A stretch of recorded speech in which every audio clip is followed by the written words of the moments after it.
My name is Bruce and I'm a team member here at Vocabulate. In the last video, we looked at how students can interact with a reading passage. In this video, we'll explore memos in more depth through the teacher's view. The idea of memos first came to our founder's mind when he saw students writing down answers and mistakes on a post-it note and sticking it in their textbook. We talked about preserving and amplifying teachers' effort, and memo is our solution to that. Oftentimes, teachers will find themselves explaining what a specific sentence or a specific phrase means in a passage. Here is where the first memo, a note, comes in. A note, which is this blue memo, offers explanation on a specific sentence. For example, if I want to explain what name drop means in this sentence, I would simply create a note and using my cursor, highlight only the part that I need. Then, I can choose to type the explanation here,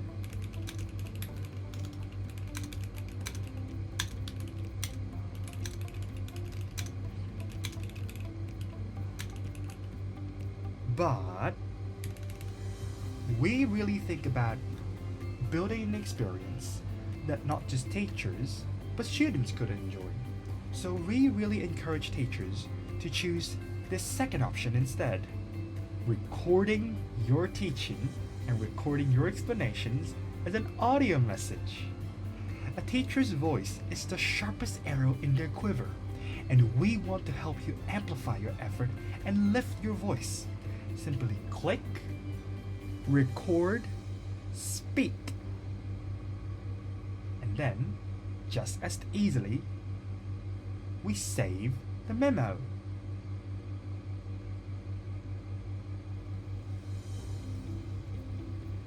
Hop on over to the student's view, you can see the note memo, which is this blue memo, which we just created, will be instantly available on your student's view of this reading passage. They can click on it, listen to your recording, or even better, they can listen to your recording in 2 times speed. Isn't that just easier for everyone? Than not, especially in senior grades, teachers will also have to explain the answer to an exam question with reference to either a section, a sentence, or a phrase in the text. This is where the second type of memo, a question, comes in. It works about the same as a note, but you'll have the option to enter the question number, the question, and the answer. Let's take question 1 from the left as an example. What is the writer's tone when he said Jimmy always had various business ventures going? We choose a question memo, and we highlight only the parts that are relevant to this question.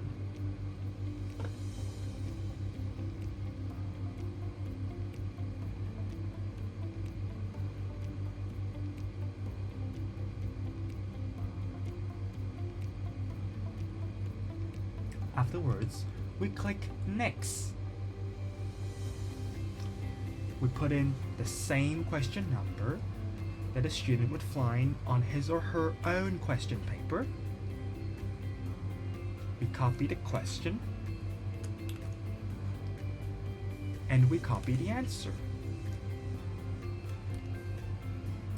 Just like with notes, in question memos, you can also choose to type your explanation, or, better, you can record them as an audio message like you would in WhatsApp.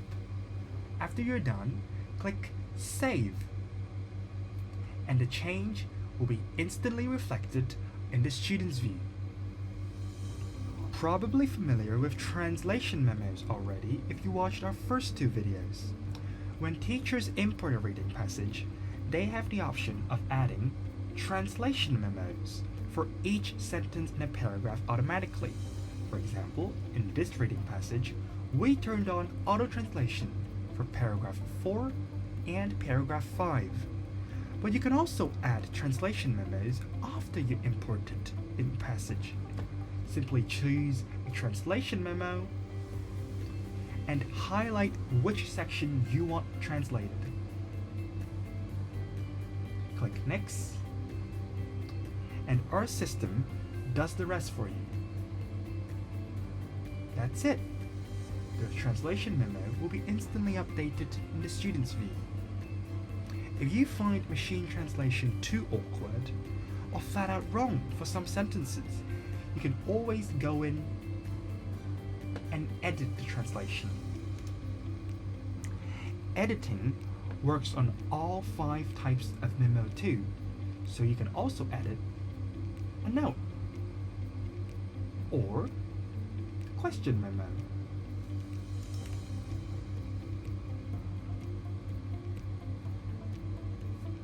The last memo is an image memo, but to show you how it works, let's hop over to another reading passage. It's an image memo. To show you how it works, I hopped over to this reading passage over here. Sometimes you'll find that a lot of ideas or situations can be better conveyed through images rather than words. This is exactly what an image memo does. Let's take this sentence as an example. To create an image memo which depicts this scenario, we simply click an image memo and we highlight it.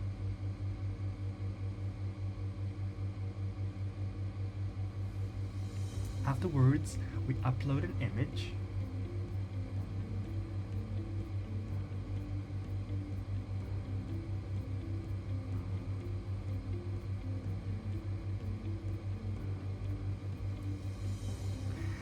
And we're done. As you use Vocabulate more, you'll realize how powerful a simple image is to your students. Let's take another example, a printed encyclopedia. I bet most of your students don't know what that is. Let's create an image memo for it.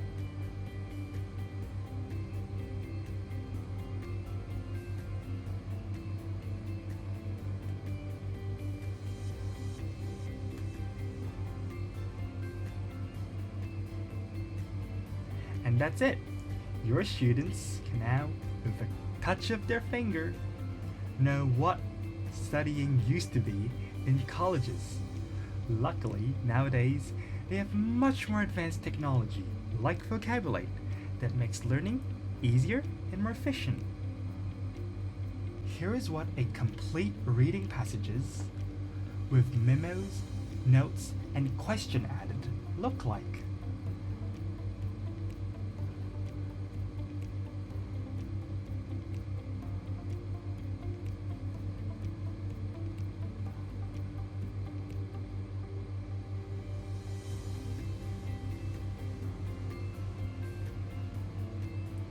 As we said in previous videos, we want to amplify the work of teachers and empower schools. That's why teachers can show or hide memos as your class progresses. Take DSC students as an example. When you first give your class a reading exercise, it makes sense to not show them the answers, right? So you can hide question memos in the reading passage. Let's do that to a few question memos by hiding them.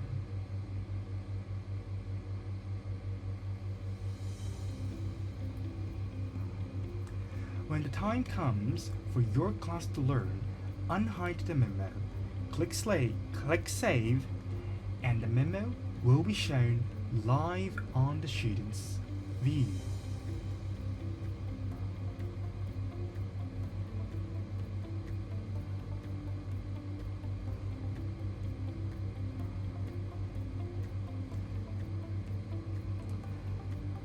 This also works for all other memos. For example, if you think your students probably don't need a translation, you can also hide translation or note memos.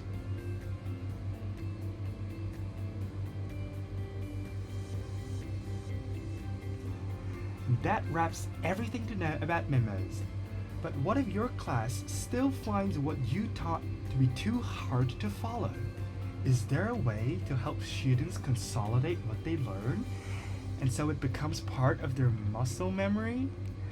That's where flashbacks come in, which we will cover in the next video.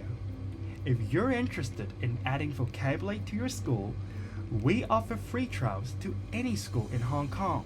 Simply send us a request through our blog and our reps will be in touch. See you in the next one.